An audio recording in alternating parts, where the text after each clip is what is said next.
Assalamu alaikum, I am Uruj Ara, your English language instructor, but in this video I will share the most important news with you. Nipah virus. The Nipah virus, जैसा कि previous video में मैंने आपको बताया, Nipah virus की starting and history. लेकिन अभी सूरत हाल ऐसी नहीं है कि Nipah वायरस इस वक्त इंडिया में तेज़ी से फैल रहा है और इसकी शरह अमवात अगर कोरोना के मुकाबले में देखी जाए अराउंड 40 to 75% रिकॉर्ड की जा सकती है। कोरोना वायरस के दरमियान होने वाली हलाकतों की तादाद सिर्फ 2% के रेशो से थी, लेकिन अगर निपा वायरस अपनी उरूज को पहुंच जाता है तो ये 40 to 70% डेथ्स का रिकॉर्ड बना देगा।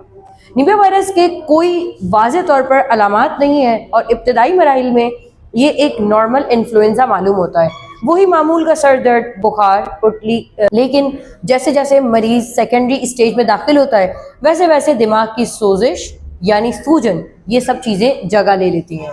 एक और ख़ास बात यह है कि इसको अभी तक ऐसे वायरसेस में शामिल किया गया है जो है तो तकरीबन 25 साल पुराना, लेकिन इसकी कोई रेमेडी अब तक दरियाफ्त नहीं हुई है, यानी कोई भी ऐसा ट्रीटमेंट नहीं है जिसकी मदद से निपा वायरस को एक मरीज़ शिकस्त दे सके।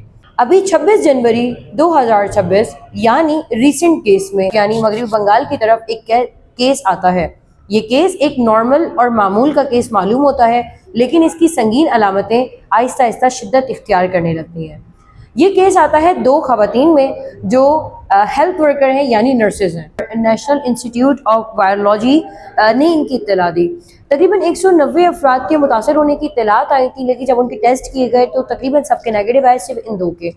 तो अभी फ़िलहाल कोई पूरे शहर में या रियासत में रस्मी तौर पर किसी लॉकडाउन का बाकायदा तौर पर आगाज़ नहीं हुआ है, लेकिन करेंटीना और हाई अलर्ट और एहतियाती तदाबीर की सख्त हिदायत की है और उसकी खिलाफवर्जी करने पर जुर्माना भी आयद हो सकता है। कुछ कंट्रीज़ ने अभी इंडियंस को अपने मुल्क में बैन कर दिया है, यानी अभी उनकी एंट्री मना है कि कहीं ये वायरस लोगों में फैल ना जाए। इस वायरस के फैलने की सबसे बड़ी वजह ये होती है कि ये एक इंसान से दूसरे को बाय पर्सनली कांटेक्ट भी ट्रांसफ़र होता है, लेकिन इससे बचना हमारे लिए ज़रूरी है। इससे एहतियाती तदाबीर की अगर बात करते हैं तो आपने खजूर के कच्चे रस, अब इसको कच्चा रस कह लें या सयाल मादा कह दें, जो इसके तने से निकलता है, इससे इज्तनाब करना है, क्योंकि अगर आपने पिया तो वायरस के होने का इम्कान है। ये वायरस दरअसल चमगादड़ों में मौजूद है और उनके जिस्म में मेज़बान यानी होस्ट वायरस के तौर पर मौजूद होता है, और जैसे ही वो किसी फल के साथ रब्ता करती हैं यानी किसी फल को खाती हैं तो उनके जिस्म से थूक या फिर कोई भी केमिकल उस पर लगता है, या तो अगर उन्हें जानवर खा लेते हैं और जानवर फिर इंसान तक आते हैं यानी पैटिंग एनिमल है या ऐसे ही हैं तो फिर भी ये ट्रांसफ़र होता है, या फिर अगर आपने उन फलों को जो डैमेज थे बराह रास्त इस्तेमाल कर लिया तो भी ये आप में ट्रांसफ़र हो सकता है। इसमें इंसान मुकम्मल तौर पर या तो कोमा में चला जाता है या उसकी डेथ हो जाती है, और ये इतना रैपिड प्रोसेस होता है कि 7 से 21 दिन के अंदर अंदर मरीज़ की डेथ भी हो जाती है।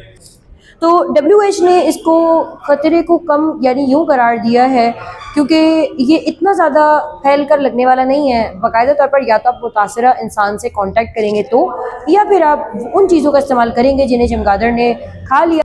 इसके साथ ही मुझे इजाज़त दें, आपसे फिर मुलाकात होगी एक नई वीडियो में। तब तक के लिए अपना बहुत सा ख्याल रखिएगा। अल्लाह हाफ़िज़।